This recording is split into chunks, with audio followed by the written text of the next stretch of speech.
Mungkin saja ada kemudian yang bermasalah dalam ibadah sholat kita.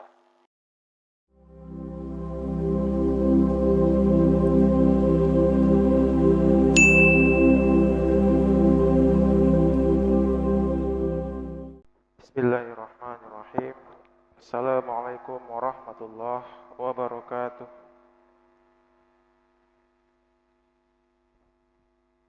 Alhamdulillah. Innal hamdalillah nahmaduhu wa nasta'inuhu wa nastaghfiruh wa na'udzu billahi min shururi anfusina wa min sayyiati a'malina. May yahdihillahu fala mudilla lahu wa may yudlilhu fala hadiya lahu. Asyhadu an la ilaha illallah wahdahu la syarika lah wa asyhadu anna Muhammadan abduhu wa rasuluh, amma ba'd. Hadirin jamaah salat maghrib rahimani wa rahimakumullah ta'ala jami'an. Pertama-tama marilah kita memanjatkan puji dan syukur atas rahmat yang Allah Subhanahu wa taala berikan kepada kita, sehingga pada kesempatan ini kita masih mampu untuk kemudian melangkahkan kaki kita menuju rumah Allah untuk melaksanakan salah satu kewajiban kita sebagai seorang muslim.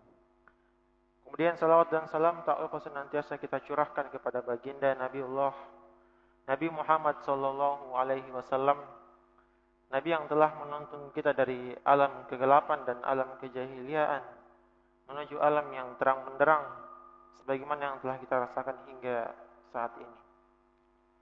Hadirin yang dimuliakan Allah Subhanahu wa taala, insyaallah pada malam hari ini kembali kita melanjutkan kajian ba'da maghrib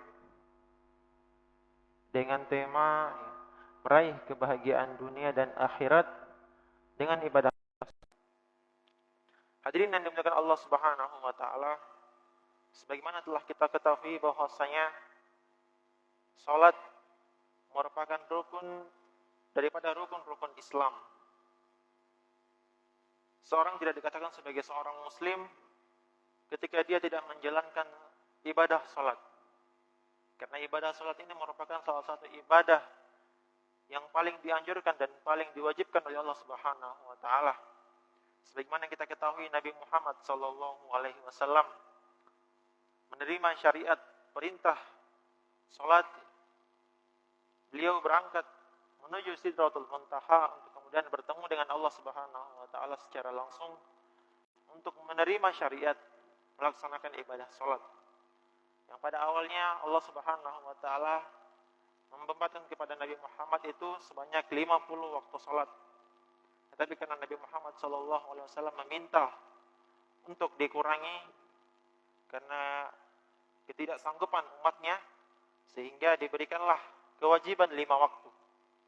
Tetapi hadirin sekalian, 5 waktu ini tidak menjadikan nilainya sedikit di hadapan Allah Subhanahu wa taala. Tetapi sebenarnya sama dengan 50 waktu salat. Adapun 5 waktu, maka setiap waktu bernilai 10. Maka jika dikalkulasikan 5 waktu ini hadirin sekalian setara dengan 50 waktu salat. Maka salat merupakan ibadah yang paling mulia bagi seorang muslim dalam menjalankan kehidupannya sebagai hamba Allah. Tentu bukan hal yang asing hadirin sekalian kalau kita mendengarkan perintah salat dalam Al-Quran, dalam hadis. Banyak sekali perintah-perintah untuk kemudian kita melaksanakan ibadah salat. Aqimis shalah, inna sholata tanha 'anil fahsya'i wal munkar. Dirikanlah salat, sesungguhnya salat itu dapat mencegah kita daripada perbuatan keji dan mencegah kita daripada perbuatan mungkar.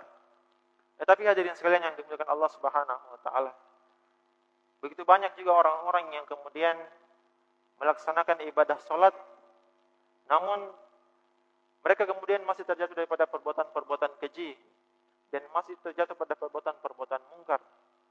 Tentu ini menjadi muhasabah bagi diri-diri kita hadirin sekalian. Mungkin saja ada kemudian yang bermasalah dalam ibadah salat kita. Mungkin saja ada kemudian hal-hal yang kita tinggalkan daripada ibadah-ibadah salat kita. Maka pada malam hari ini insyaallah kita akan sedikit membahas tentang bagaimana tata cara untuk kemudian kita istiqomah dalam menjalankan ibadah salat, agar kemudian kita bisa mendapatkan kebahagiaan, baik kebahagiaan di dunia maupun di akhirat. Hadirin yang dimuliakan Allah Subhanahu wa taala, sebagaimana diketahui bahwasanya kalimat la ilaha illallah telah kita bahas pekan lalu, dia merupakan kunci agar seorang manusia kemudian masuk ke dalam agama Islam. Dengan mengucapkan kalimat la ilaha illallah, maka dia masuk ke dalam Islam. Tetapi hadirin sekalian yang dimuliakan Allah Subhanahu wa taala, tidak cukup dengan kita mengucapkan kalimat la ilaha illallah kemudian kita masuk ke dalam Islam dan kita tidak melakukan amalan-amalan ketaatan. Maka Rasulullah sallallahu alaihi wasallam memerintahkan kepada kita agar kita menetapkan agama kita, mengistiqomahkan agama kita dengan melaksanakan ibadah salat, dengan melaksanakan ibadah zakat, puasa dan haji. Itulah yang kemudian disebut dengan rukun-rukun Islam. Hadirin yang dimuliakan Allah Subhanahu wa taala. Mengapa kemudian kita perlu untuk kemudian memahami secara dalam, secara detail terkait ibadah-ibadah salat? Karena ibadah salat ini hadirin sekalian adalah ibadah yang paling pertama dihisab pada hari kiamat.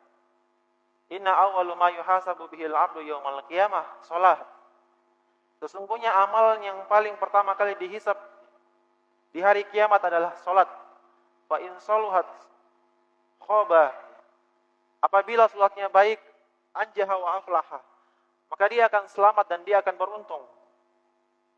Wa in fasadat, tetapi apabila salatnya buruk, khaba wa khaisara, maka sungguh dia akan menjadi orang yang paling merugi. Dan semua amalan-amalannya akan menjadi buruk. Maka hadirin sekalian yang dimuliakan Allah Subhanahu wa taala, secara tegas Allah Subhanahu wa taala memerintahkan dalam Al-Qur'an, "Hafidzu 'alas shalawati was shalatil wusta wa qumu lillahi qanitin." Jagalah oleh kalian salat-salat yang 5 waktu. Dan juga salat-salat wusta, itu salat asar. Wa qumu lillahi qanitin. Dan berdirilah kalian bersama dengan orang-orang yang taat. Hadirin sekalian yang dimuliakan Allah Subhanahu wa taala, mengapa Allah Subhanahu wa taala menyebutkan secara spesifik kita diperintahkan untuk menjaga salat asar?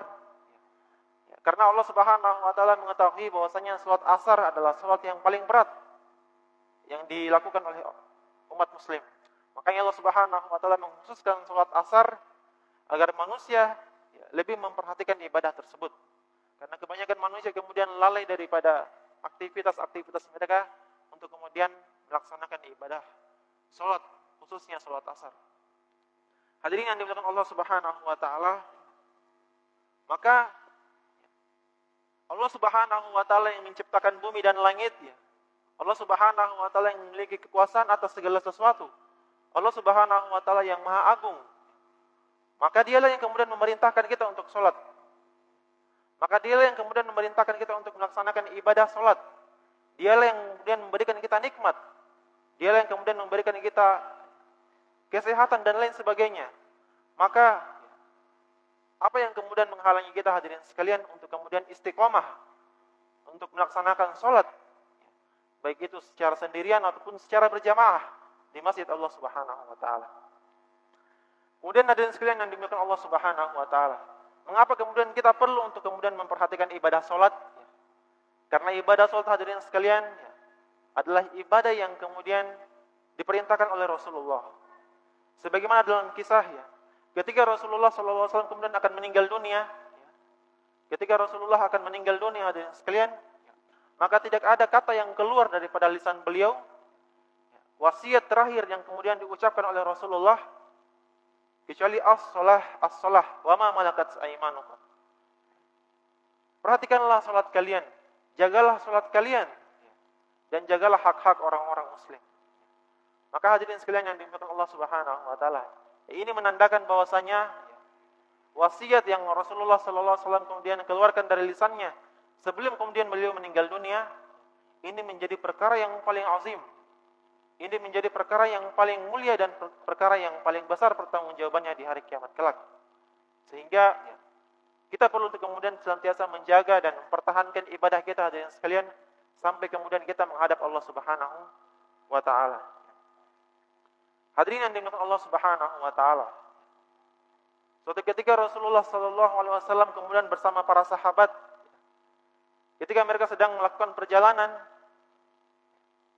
kemudian Rasulullah sallallahu alaihi wasallam kemudian mengatakan kepada Bilal, "Ya Bilal, arihna bis shalah." wahai Bilal, istirahatkanlah kami dengan ibadah salat. Jadi hadirin sekalian yang dimuliakan Allah Subhanahu wa taala, selain kita meyakini bahwasanya ibadah salat itu adalah kewajiban dan perintah, maka kita juga meyakini bahwasanya ibadah salat ini adalah ibadah yang kemudian menjadi tempat peristirahatan kita. Sebagaimana Rasulullah ketika mereka merasakan kelelahan dalam perjalanan mereka, maka dia meminta kepada Bilal untuk mengistirahatkan mereka dengan melaksanakan salat. Karena hadirin sekalian yang dimuliakan Allah Subhanahu wa taala, pada hakikatnya Rasulullah sallallahu alaihi wasallam memerintahkan ibadah salat ini agar kemudian manusia menjadikan rasa lelahnya untuk kemudian melaksanakan salat.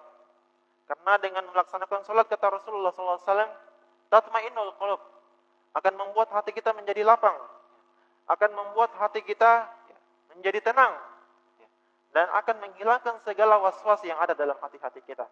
Maka hadirin sekalian, kalau kemudian kita sudah dalam berada, hati kita sempit, hati kita penuh dengan masalah, problem, ujian dan lain sebagainya, maka marilah kemudian kita menjadikan ibadah salat ini sebagai solusi daripada setiap permasalahan-permasalahan kehidupan kita. Kita berikan semua permasalahan kita di hadapan Allah Subhanahu wa taala dalam ibadah salat.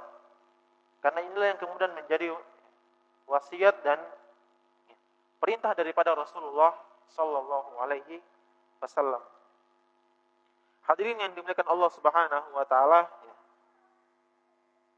tentu di balik perintah untuk kemudian melaksanakan ibadah salat, Allah Subhanahu wa taala tidak hanya sekedar mewajibkan ibadah itu. Allah Subhanahu wa taala tidak hanya sekedar memerintahkan kita untuk melaksanakan ibadah itu, kecuali pasti ada hikmah dan pelajaran serta manfaat yang begitu besar yang akan kita dapatkan dalam kehidupan kita. Hal ini sebagaimana disebutkan dalam banyak ayat-ayat Al-Qur'an dan hadis-hadis Rasulullah sallallahu alaihi wasallam. Sebagaimana disebutkan dalam Al-Qur'an, "Wa may yattaqillaha yaj'al lahu makhraja." Barang siapa yang bertakwa kepada Allah Subhanahu wa taala dalam artian melaksanakan ibadah salat, yaj'al lahu makhraja, maka Allah Subhanahu wa taala akan membukakan baginya, hadirin sekalian, pintu-pintu dari setiap permasalahan kehidupannya. Wa yarzuquhu min haitsu la yahtasib. Dan kata Allah Subhanahu wa taala akan memberikan rezeki dalam kehidupan kita dari arah yang kita tidak pernah sangka-sangka. Maka hadirin sekalian yang dimuliakan Allah Subhanahu wa taala, pada hakikatnya kehidupan kita ini adalah diatur oleh Allah Subhanahu wa taala. Maka sebaik-baik pengatur kehidupan ini adalah Allah Subhanahu wa taala. Maka siapa yang kemudian akan kita ikuti perintahnya? Tentu Allah Subhanahu wa taala. Allah memerintahkan kita untuk ini, maka itu menjadi salah satu kewajiban kita. Dan itu mendapatkan manfaat dan pahala dari Allah Subhanahu wa taala. Makanya ibadah salat, walaupun dia hanya bentuk gerakan-gerakan tertentu, tetapi dia mampu mendatangkan keberkahan langsung dari Allah Subhanahu wa taala. Salat bukan dalam rangka kita mencari rezeki, bukan dalam rangka kita mendapatkan nikmat-nikmat, tapi salat adalah wasilah yang Allah Subhanahu wa taala berikan kepada kita agar kemudian apa yang kita inginkan dalam kehidupan dunia ini Allah Subhanahu wa taala berikan dari arah yang kemudian tidak kita sangka-sangka. Tentu hadirin sekalian, rezeki itu tidak selamanya dalam bentuk harta. Tetapi rezeki itu adalah ketika iman masih berada dalam diri kita. Rezeki itu adalah ketika hati kita masih merasakan ketenangan. Rezeki adalah ketika hati itu memberikan kedamaian dalam kehidupan kita. Begitu banyak kemudian orang-orang yang memiliki harta,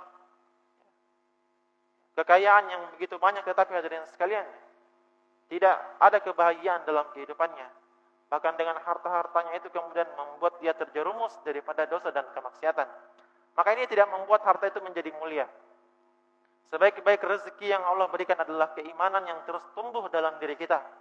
Dan dengan keimanan itu kemudian membuat kita semakin takut terhadap siksaan Allah Subhanahu wa taala yang akan ditimpakan kepada kita kelak di yaumil akhir. Hadirin yang dimuliakan Allah Subhanahu wa taala, maka sepatutnya seorang muslim ketika dia melaksanakan ibadah salat, maka dia harus khusyuk. dia harus tunduk dan patuh terhadap Allah Subhanahu wa taala. Sebagaimana disebutkan dalam Al-Qur'an, "Qad aflahal mu'minun." Sungguh kata Allah Subhanahu wa taala, sangat beruntung sekali orang-orang yang melaksanakan, orang-orang yang beriman. Sangat berbahagia sekali orang-orang yang beriman itu.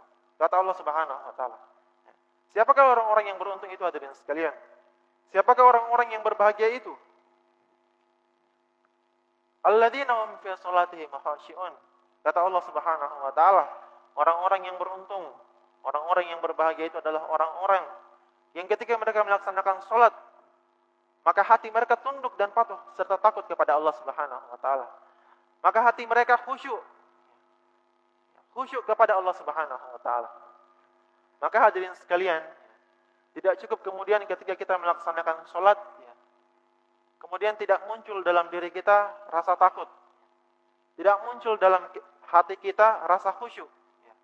Karena hakikatnya seorang akan mendapatkan kemuliaan dan keberuntungan ketika dia melaksanakan salat betul-betul khusyuk. Sampai-sampai kemudian kalau kita saksikan Umar bin Khattab, seorang sahabat yang begitu keras.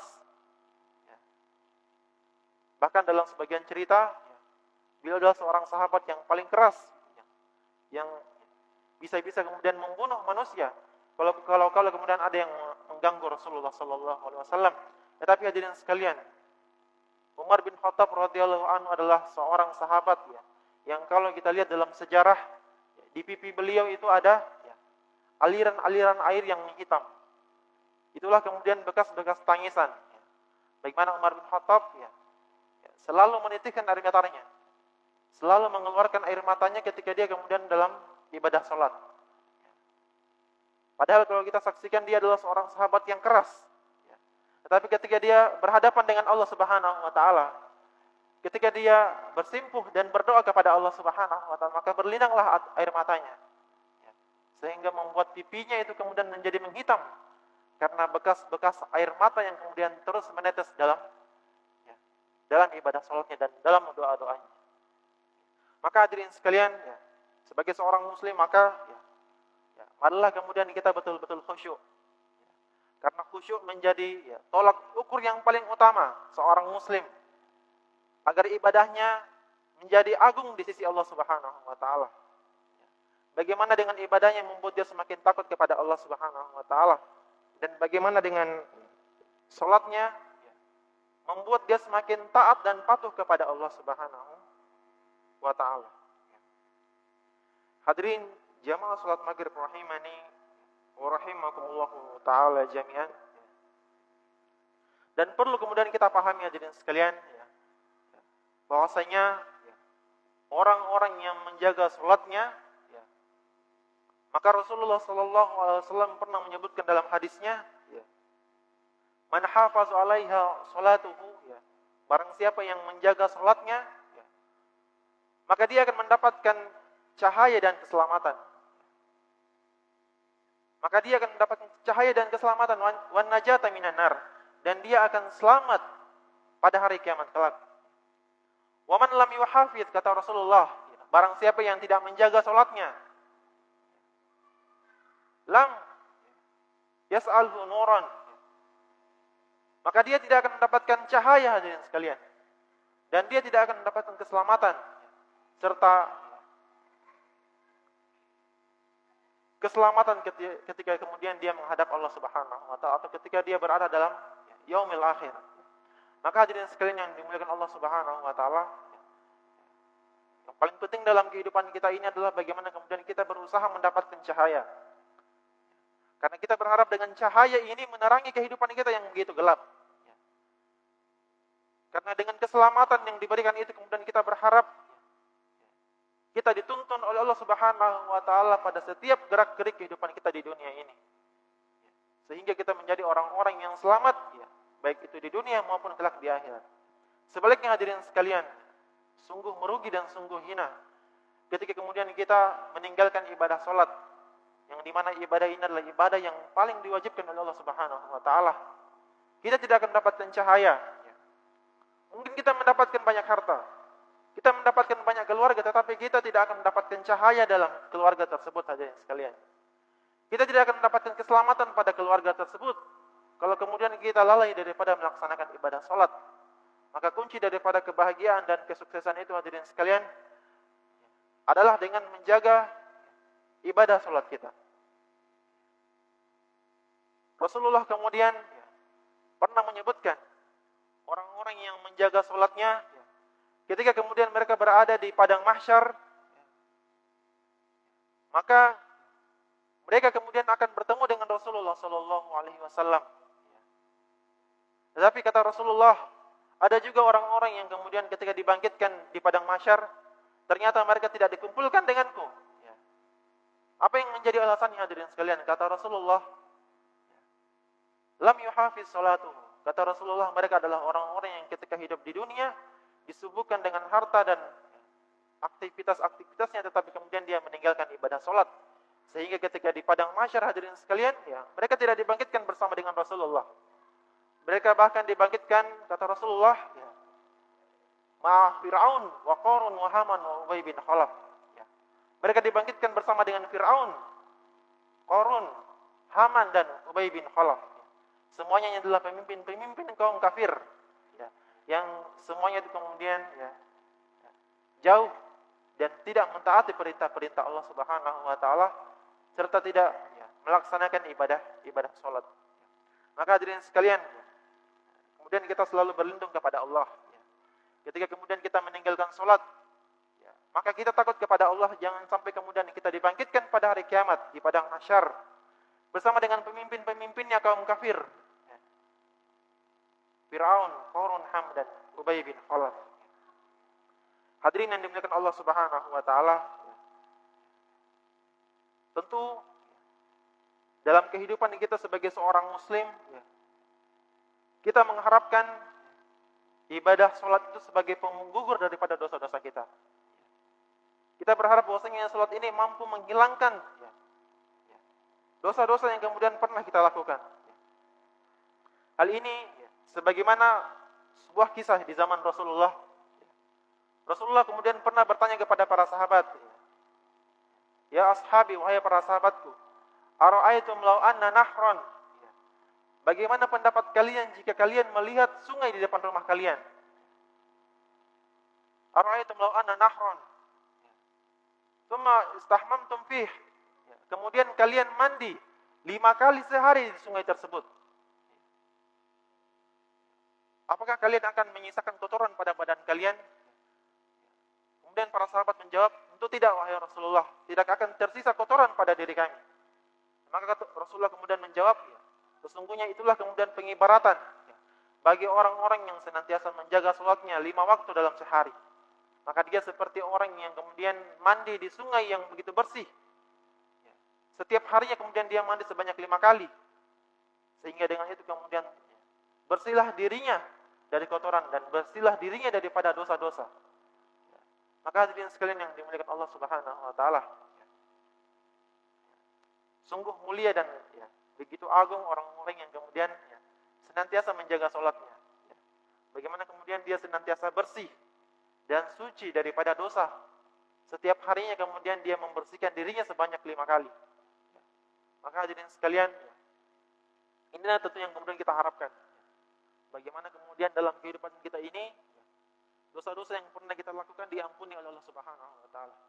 Dosa-dosa yang kemudian pernah kita lakukan baik secara sengaja maupun tidak sengaja diampuni oleh Allah Subhanahu wa taala. Maka dengan salat inilah solusi yang paling utama dan paling baik untuk kemudian menghilangkan dosa-dosa kita dan membersihkan kita serta mensucikan kita. Sehingga dengan itu kemudian kita bisa masuk ke dalam surganya Allah Subhanahu wa taala. Hadirin yang dimuliakan Allah Subhanahu wa taala, tentu kita juga perlu kemudian memahami terkait tata cara salat yang baik. Bagaimana kemudian dalam ibadah salat kita ada rukun-rukun salat. Bagaimana dalam salat kita ada yang disebut dengan sunnah-sunnah salat. Seorang muslim, seorang yang melaksanakan salat harus memahami hal-hal itu. Bagaimana mungkin kemudian kita melaksanakan salat tetapi kita tidak mengetahui apa saja rukun-rukun? apa saja yang menjadi sunnah-sunnah daripada sholat-sholat kita. Ya. Maka Rasulullah Shallallahu Alaihi Wasallam kemudian menyebutkan, dan juga sebagaimana disebutkan dalam kitab-kitab fikih para ulama, salah satunya adalah kitab Fathul Qorib yang ditulis oleh karangan Imam Asy-Syafi'i, bahwasanya di antara rukun-rukun salat yang pertama adalah niat. Kita memunculkan niat dalam diri kita. Innamal a'malu binniyat, karena sesungguhnya setiap amal itu hadirin sekalian tergantung daripada niatnya. Bagaimana mungkin kemudian kita melaksanakan ibadah tetapi kita tidak menghadirkan niat dalam diri kita. Adapun terkait niat ini hadirin sekalian, maka tentu letaknya ada di dalam hati kita. Niat, dia letaknya adalah di dalam hati.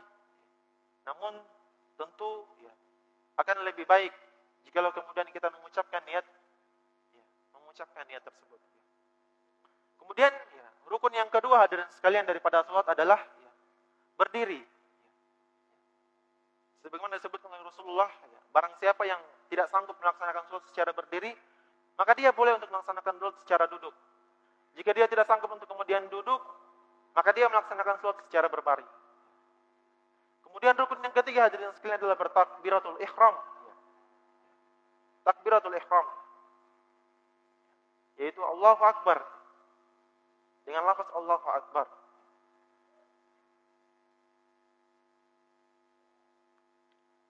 Kemudian hadirin sekalian yang dimuliakan Allah Subhanahu wa taala, setelah kita bertakbiratul ihram, maka kita membaca surah Al-Fatihah. Ini juga kemudian menjadi rukun daripada rukun salat. Seorang yang kemudian salat kemudian dia tidak membaca Al-Fatihah, maka salatnya tidak sah. Ketika dia ingat setelah dia melaksanakan salat, maka dia harus mengulang salatnya tersebut. Dan seorang yang tidak membaca Al-Fatihah berarti dia menghilangkan rukun daripada rukun ibadah salat. Kemudian rukun daripada rukun-rukun salat adalah hadirin sekalian ruku. Sama halnya dengan Al-Fatihah, ketika seorang meninggalkan ruku, maka salatnya juga menjadi tidak sah. Dia harus membatalkan salatnya, kemudian melaksanakan salat, mengulangi salat tersebut. Kemudian sujud hadirin sekalian. Sujud ketika kita sujud hadirin sekalian, maka kita menempelkan dahi dan hidung kita pada lantai. Karena itulah yang lebih afdal untuk kemudian kita lakukan. Sebelum itu hadirin sekalian kita melakukan i'tidal. Di semua gerakan-gerakan ibadah salat kita hadirin sekalian harus dihadirkan tuma'ninah. Betapa banyak kemudian orang-orang yang melaksanakan salat tetapi tidak memiliki tuma'ninah. Ini juga akan membuat salatnya menjadi batal. Karena dia meninggalkan tuma'ninah. Tuma'ninah itu hadirin sekalian adalah diam sejenak. Kita ruku, kita harus diam sejenak. I'tidal kemudian kita diam sejenak. Begitu juga dengan sujud, kita harus diam sejenak. Kalau kita meninggalkan tuma'ninah, maka membuat salat juga kita menjadi batal. Karena dia menjadi rukun daripada rukun ibadah salat. Begitu juga dengan duduk di antara dua sujud sekalian. Duduk di antara dua sujud merupakan rukun-rukun daripada rukun salat.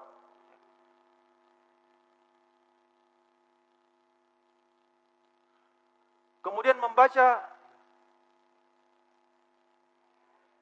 doa tasyahud. Jadi hadirin sekalian yang dimuliakan Allah Subhanahu wa taala, tasyahud dibarengi dengan sholawat itu merupakan rukun daripada rukun-rukun salat. Seorang yang tidak melakukan tasyahud, maka dia salatnya akan menjadi batal. Tentu tasyahud yang dimaksud di sini adalah tasyahud akhir. Adapun tasyahud awal, maka dia merupakan sunnah.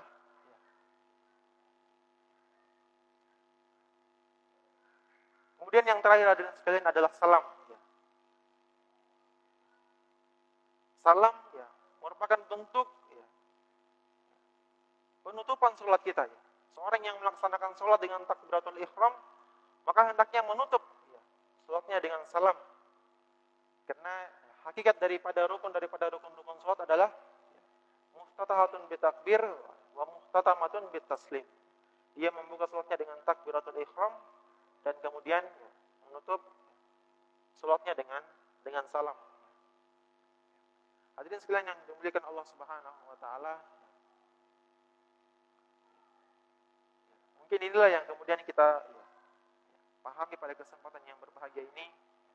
Semoga Allah Subhanahu wa taala senantiasa menjaga kita dan senantiasa memudahkan kita dalam setiap ibadah-ibadah kita. Khususnya ibadah sholat. Karena betapa banyak kemudian orang-orang yang diberikan kekuatan, kesempatan, kesehatan, hadirin sekalian, tetapi tidak ada keinginan dalam dirinya untuk kemudian menyembah kepada Allah Subhanahu wa taala. Untuk hanya sekedar berdoa kepada Allah Subhanahu wa taala. Maka sungguh ketika dia berada di akhirat, dia akan menjadi serugi-ruginya manusia. Karena kelak dia akan dilemparkan oleh Allah Subhanahu wa taala ke dalam nerakanya Allah Subhanahu wa taala. Mungkin inilah yang dapat kita pelajari pada malam hari ini. Semoga kita diberikan keberkahan dalam kehidupan kita dan diberikan petunjuk dalam setiap kehidupan kita. Hadanallahu wa iyyakum ajmain. Wa sallallahu ala nabiyina Muhammad walhamdulillahi rabbil alamin.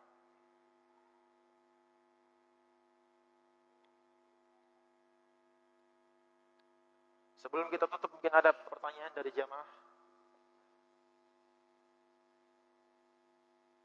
terkait hal-hal sholat.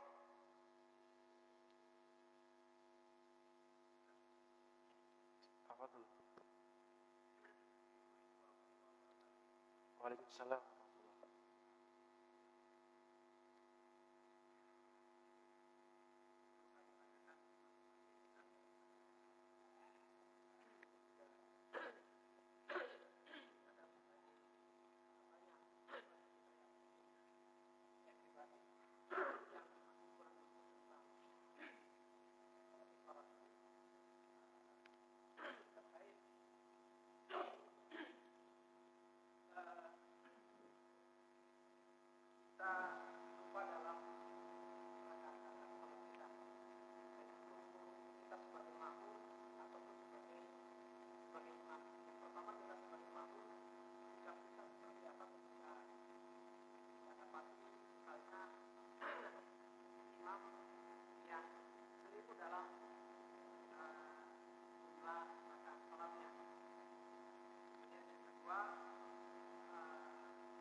Baik. Jadi terkait dengan ibadah sholat ini hadirin sekalian tentu makanya penting untuk kemudian kita pelajari terkait fikih agar kemudian kita tidak terjatuh pada hal-hal yang kemudian membuat sholat kita menjadi batal. Apalagi terkait kesalahan-kesalahan dengan rukun-rukun sholat ini akan membuat sholat kita menjadi batal. Terkait dengan jumlah rakaat sholat tentu ini juga pernah dilakukan oleh Rasulullah. Jadi Rasulullah juga kemudian pernah salah dalam sholat.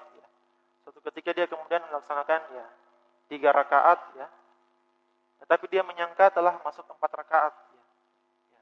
Maka para sahabat menegur dan Rasulullah kemudian menutup sholatnya dengan sujud sahwi. Karena sujud sahwi ini hadirin sekalian inilah yang kemudian dilakukan oleh Rasulullah. Ketika dia salah Allah turunkan wahyu memerintahkan kepada Rasulullah untuk kemudian melaksanakan sujud sahwi untuk kemudian menutupi kesalahannya tersebut. Dan ini juga kemudian menjadi sunnah daripada sunnah-sunnah ibadah sholat. Adapun jikalau kemudian seorang imam kemudian lupa dalam rakaatnya, misalkan sholat isya, dia kemudian menyangka di rakaat keempat di rakaat ketiga itu sudah masuk rakaat keempat. Kemudian para makmum kemudian menegur kesalahannya. Ketika imam itu kemudian sudah berdiri sempurna, maka para makmum tetap mengikuti. Ketika imam sudah berdiri sempurna, maka para makmum tetap mengikuti. Ya. Tetapi ya, kalau imam salah dalam jumlah sujud atau jumlah ruku, ya, kemudian ditegur, tetapi dia tidak ya mengikuti, ya, maka ya para makmum tidak boleh kemudian mengikuti imam karena dia imam dalam keadaan salah. Ya, kita tidak boleh mengikuti imam yang salah. Ya. Ini terkait dengan rukun daripada sholat. Ketika rukun yang kemudian dilupakan imam atau ditinggalkan, baik sengaja atau tidak, maka kita tidak boleh mengikuti ya. Kita laksanakan sholat ya berpisah. Inilah yang disebut dengan mufaraqah ya. Kita memisahkan diri dari jamaah. Jadi kita melaksanakan sholat secara sendiri. Ya. Karena rukun itu hadirin sekalian berbeda dengan sunnah. Kalau tasyahud awal yang dilupakan imam, maka itu tidak mengapa. Tetapi kalau sujud ya atau tidak membaca Al-Fatihah, ya, kemudian ditegur tapi tidak mendengarkan, maka kita memisahkan diri. Kita sholat secara sendiri, imam juga sholat sendiri. Ya. Seperti itu hadirin sekalian.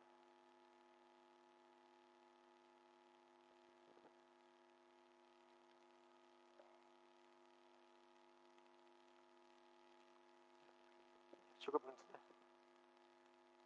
Silakan.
Ya, tentu dalam ya perkara fikih ini banyak pendapat ya.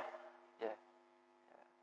Ada pendapat yang mengatakan kalau sudah duduk sempurna, ya maka imam tidak boleh.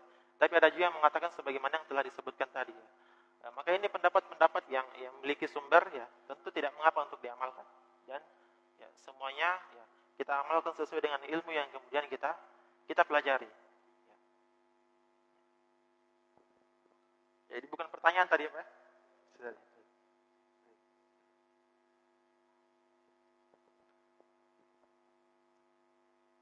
Ya, mungkin saya tambah sedikit ya.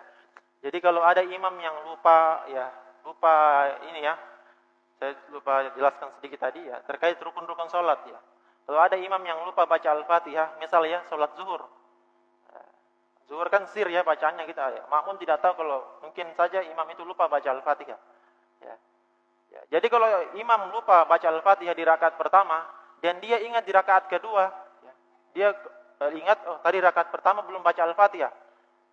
Langsung baca surah pendek saja. Ya. Maka dia harus menambah satu rakaat lagi. Karena rakaat yang ini tidak sempurna dan dia dianggap batal rakaat yang pertama. Maka dia harus menambah rakaat setelah sebagai pengganti daripada rakaat pertama. Tapi itu berlaku kalau dia masih dalam keadaan sholat. Tetapi kalau dia sudah berpisah dari sholat ya, sudah selesai, sudah salam dan sudah lama dan dia baru ingat, maka dia harus mengulang sholatnya. Ya, itu harus mengulang, semuanya diulang. syukuran. Kita tutup dengan doa kafaratul majelis. Subhanakallahumma wa bihamdik, asyhadu an la ilaha illa anta, astaghfiruka wa atubu ilaik. Assalamualaikum warahmatullahi wabarakatuh. Allahumma shalli